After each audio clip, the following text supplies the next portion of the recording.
Looking for naghahanap ng mga gamit. Ay, tingnan nyo naman, hindi inilalabas pag kami lang ang bisita.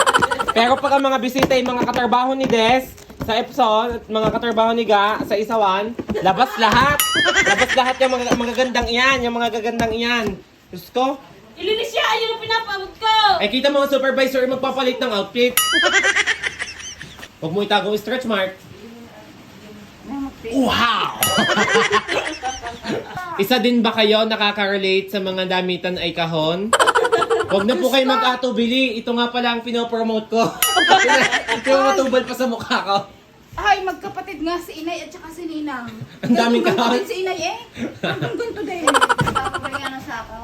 Isa ko naman! Ay, di daw pwede ang kahawin. Isa ko naman. Ang sako ay nagdadala din ng matinding enerhiyang negatibo sa bahay. Bigla mga matatandang ito, ayaw pang ipagtatapon ng gamit natin. Ay, ano gagawin? Ipapasok na natin sa ikang damit. Parang siya na. Inuungkot. Kilala mo yung payat na. Bigla ang pungsoy na rin, nagpungsoy na. Nagpungsoy na nang nagpungsoy.